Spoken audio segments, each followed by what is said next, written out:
আরে সুজয় দাদা, তা তুমি বুঝি বাজার থেকে ফিরছো? হ্যাঁ রে রামু, তা তুই এই বৃষ্টির মধ্যে কোথায় চললি?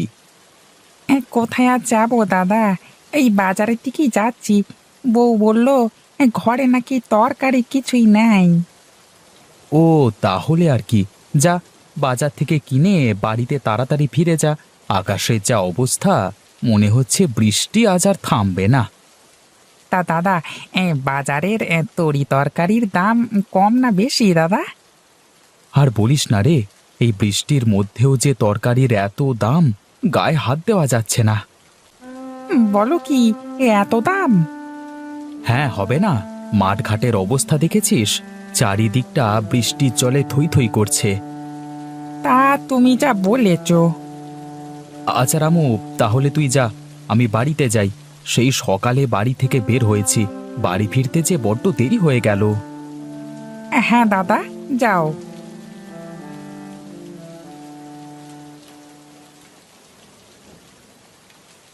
গিন্নি, বাইরে যা বৃষ্টি হচ্ছে, তাতে আজকে হোটেলে মনে হয় লোকজন আসবে না। হ্যাঁ, তা তুমি ঠিকই বলেছ। ওই হোটেলের টাকা দিয়ে সংসারটা চালাই, এখন যদি বৃষ্টিতে হোটেল বন্ধ করে রাখতে হয়, তাহলে কেমন করে চলবে বলো তো? কি আর করবা বলো, ওইদিকে যে বৃষ্টির জন্য ছেলেটার কাজ কামও বন্ধ হয়ে গেছে। হ্যাঁ, ও যদি একটু কাজ করত, তাহলে তো আমার আর চিন্তা করতে হতো না। বাবা, ভাত হয়ে গেছে, চলুন খাবেন। আর মা, আপনিও চলেন। তা কি রান্না করলে? ঘরে তো কোনো তরি তরকারি কিছুই ছিল না। ওই পুকুর পাড়ে দেখলাম কত সুন্দর কচুর শাক হয়েছে, তা তুলে নিয়ে এসে ভাতে দিয়েছি। তা বেশ বেশ, রামু এখনো বাড়িতে আসে নাই? না বাবা, ও তো এখনো আসে নাই। ছেলেটাকে নিয়ে আর পারি না, ওকে নিয়ে যে আমি কি করব। কত করে বললাম, মাঠের কাজ বাদ দিয়ে আমার সাথে হোটেলে কাজ কর, কে শোনে কার কথা? হ্যাঁ বাবা, আমিও তাই বলেছি। এখন তো বৃষ্টির জন্য মাঠের সব কাজ বন্ধ আছে, ও কাল থেকে আপনার সাথে হোটেলে কাজ করবে। আচ্ছা ঠিক আছে, এখন তাহলে চলো, গরম গরম কচুর শাক দিয়ে ভাত দাও তো দেখি দুটো, পেটে চালান করি। হ্যাঁ মা, চলুন। বাবারে বাবা, তরি তরকারির যা দাম, তাতে তো দেখছি না খেয়ে থাকতে হবে। এইভাবে চলতে থাকলে তো না খেয়ে মরতে হবে। আরে আরে, কত চিংড়ি মাছ! আগে তো খেয়াল করিনি। আমাদের পুকুরে এত চিংড়ি মাছ হয়েছে। হ্যাঁ, চাই চাই, গিয়ে কিছু চিংড়ি ধরি। হ্যাঁ, রাতে বউকে বলবো কচুর লতি দিয়ে চিংড়ি চচ্চড়ি করতে। হেভি খেতে লাগবে।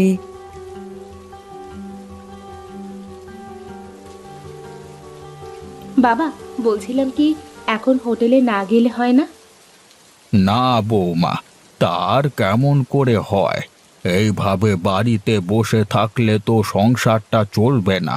আর বাড়িতে বসে থাকবার থেকে যাই, হোটেলে গিয়ে বসে থাকি, যদি কিছু বিক্রি হয়। আচ্ছা, যাও তাহলে, তবে সাবধানে যেও। হ্যাঁ হ্যাঁ, সে নিয়ে তুমি চিন্তা করো না। আর বৌমা, রামু আসলে ওকে বলো গরুর জন্য মাঠ থেকে কিছু ঘাস নিয়ে আসতে, কেমন? ঠিক আছে বাবা, আসলে বলবো। হ্যাঁ যাক, অনেক চিংড়ি ধরা হয়েছে। হ্যাঁ যাই, এবার বাড়িতে যাই। বউকে এই চিংড়ি দিলে বউ সুন্দর করে চিংড়ির মালাইকারি বানিয়ে দেবে। আহা, ভাবতেই যেন জিভে জল চলে আসছে। হ্যাঁ হ্যাঁ হ্যাঁ হ্যাঁ।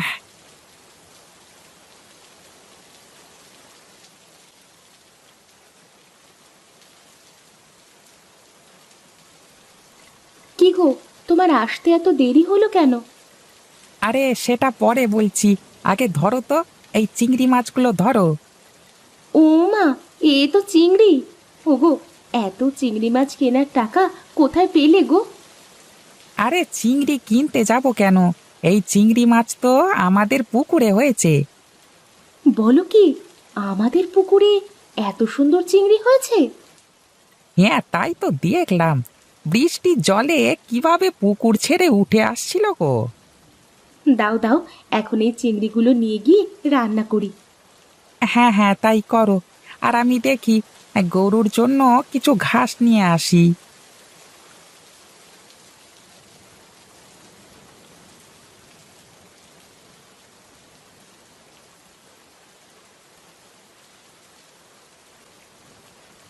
না, সেই কখন থেকে হোটেলটা খুলে বসে আছি, কিন্তু কোনো লোকজন তো আসছে না। এইভাবে হতে থাকলে তো পথে বসতে হবে। আরে, আরে ও মাধব, মাধব, আরে চললি কোথায়? কাকা, এই বাজারই আসলাম। তা একদম হোটেলে আসা বন্ধ করে দিলি যে? বলি, আমার থেকেও কি ভালো কোনো হোটেল পেলি নাকি? তা তুমি ঠিকই বলেছ। এই রোজ রোজ তোমার হোটেলের ডাল আর আলু ভর্তা খেতে খেতে মুখটা কেমন যেন পানসে হয়ে গেছে, বুঝলে? হ্যাঁ কাকা, ওই ডাল ভাত আর আলু ভর্তা ভালো লাগে না। তুমি নতুন কিছু নিয়ে এসো, তখন না হয় খেয়ে দেখবো কেমন লাগে। তাই তো। আমার হোটেলে লোকজন আসবে কি করে? আমি তো রোজ রোজ আলু ভর্তা আর ডাল ছাড়া কিছুই রান্না করি না। এই বর্ষার দিনে আমার নতুন কোনো কিছু রান্না করতে হবে।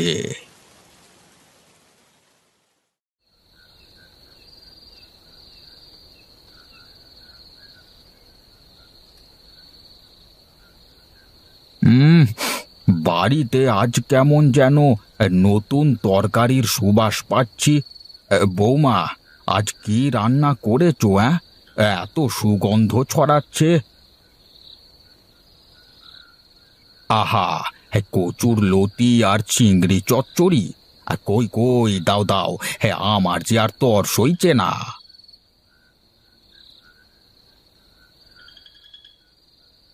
হুম হুম হুম, আহা, অমৃত অমৃত, একদম অমৃত খাচ্ছি। কি স্বাদ! আহা, সেই স্বাদ লাগছে গো। বাবা, এই চিংড়ি আমাদের পুকুরের চিংড়ি। আজকে বৃষ্টিতে চিংড়িগুলো ডাঙায় উঠে এসেছিল। বলিস কি, আমাদের পুকুরের চিংড়ি? আগে তো জানতাম না যে আমাদের পুকুরে এত সুন্দর চিংড়ি হয়েছে। আমিও তো জানতাম না। ভাবছি বাবা, এই পুকুরে তো এত চিংড়ি হয়েছে, তুমি বরং কাল থেকে কচুর শাক আর চিংড়ি এই হোটেলে বিক্রি করো। তাহলে মনে হয় কিছু কাস্টমার হবে, বুঝলে? হ্যাঁ, তুই ঠিকই বলেছিস। কাল থেকে আমার হোটেলে বিক্রি হবে চিংড়ির চপ, চিংড়ির মালাইকারি, তার সাথে অনেক কিছু। হ্যাঁ বাবা, আর এই সব কিছু করতে আমি আর আপনার ছেলে সাহায্য করব। তাহলে আর কি, হয়েই গেল।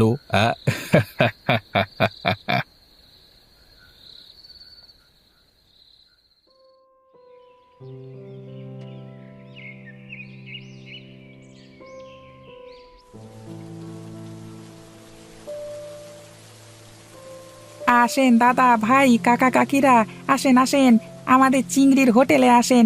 এখানে পাবেন চিংড়ির মালাইকারি, চিংড়ির চপ, চিংড়ির চচ্চড়ি, সাথে থাকছে স্পেশাল অনেকগুলো আইটেম। আসেন আসেন।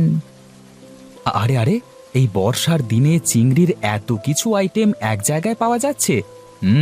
এই সুযোগ তো হাতছাড়া করা যায় না। যাই যাই, গিয়ে দেখি কেমন লাগে। এই রামু, চিংড়ির কি কি আইটেম আছে সব নিয়ে আয় তো। হ্যাঁ দাদা, তুমি একটু বসো, আমি এক্ষুনি নিয়ে আসছি। আহা, চিংড়ির আইটেমগুলো থেকে তো দেখছি সেই গন্ধ বের হচ্ছে রে। দাদা, শুধু গন্ধ নিলেই হবে নাকি? খেয়ে দেখো কেমন লাগে। হুম, আহা, সেই স্বাদ। সত্যি রামু, চিংড়ির তরকারিগুলো যা হয়েছে না, সত্যি বলতে অমৃত। এই বর্ষার দিনে বৃষ্টির মধ্যে চিংড়ির এতগুলো আইটেম একসাথে পাবো ভাবতেও পারিনি। হ্যাঁ দাদা, এখন থেকে রোজ কিন্তু আসতে হবে বলে রাখলুম। আরে রোজ আসবো মানে? বাড়িতে গিয়ে বউকে বলবো রান্না করা বন্ধ করে দিতে। এত কম টাকায় এত কিছু আহা ভাবা যায় না গো। তারামু কত হলো? ওই ওই 50 টাকা। বেশ বেশ, এই নে টাকাটা ধর। আসেন দাদা, ভাই, কাকা, কাকিরা, আসেন আসেন, আমাদের চিংড়ির হোটেলে আসেন। এখানে পাবেন চিংড়ির মালাইকারি, চিংড়ির চপ, চিংড়ির চচ্চড়ি, সাথে থাকছে স্পেশাল অনেকগুলো আইটেম। আসেন আসেন।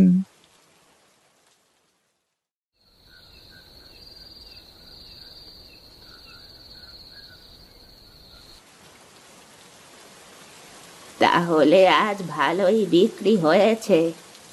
ভালো মানে কি মা, সকলে তো একেবারে আঙুল চেটে পুটে খেয়েছে। তা তুমি সত্যি বলেছ বৌমা। হ্যাঁ, তোমার হাতে জাদু আছে, জাদু। হ্যাঁ হ্যাঁ হ্যাঁ হ্যাঁ হ্যাঁ, সব কিছু করলাম আমি, আর শেষমেশ সব ক্রেডিট দিচ্ছ ওকে। তা দেব না? রান্না করে কে শুনি? ও, আর আমি যে পুকুর থেকে চিংড়ি না ধরলে তুমি কিসের হোটেল দিতে শুনি? সে যাই হোক, হ্যাঁ, বর্ষার দিনে চিংড়ির হোটেল বেশ ভালোই চলবে মনে হয়। হ্যাঁ, এই চলবে কি বাবা, কাল থেকে দেখো একদম দৌড়াবে।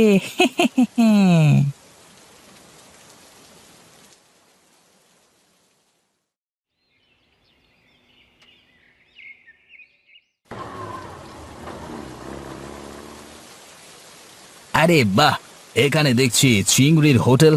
জমিদার মশাই, আপনাদের এখানে যে চিংড়ির হোটেল আছে সেটা তো আগে বলেননি। আসলে আমি তো জানতাম না যে বাজারে চিংড়ির হোটেল রয়েছে। আরে আরে আরে, জমিদার মশাই যে, আসুন আসুন আসুন আসুন। হ্যাঁ রে রামু, তা তোরা চিংড়ির হোটেল দিয়েছিস, তা আগে বলিসনি তো। আগে কর্তা বাবু, আগে চলুন কিছু চিংড়ির চপ খান, তারপর না হয় কথা হবে।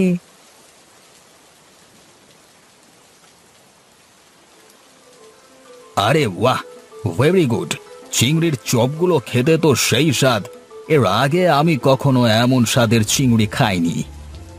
হ্যাঁ রে রামু, সাহেব সত্যি বলছে, তোদের হোটেলের চিংড়ির চপগুলো অনেক সুস্বাদু, বুঝলি?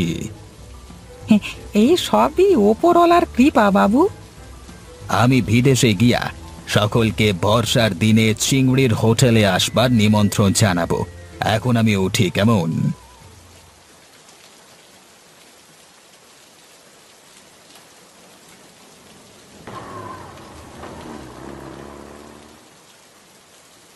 হ্যাঁ বাবা, আমাদের কপাল খুলে গেছে, কপাল খুলে গেছে। এখন থেকে বিদেশ থেকে আমার এই চিংড়ির হোটেলে লোক আসবে বাবা। সত্যি রামু, বর্ষার দিনে চিংড়ির হোটেলের গুণ আছে বলতে হবে।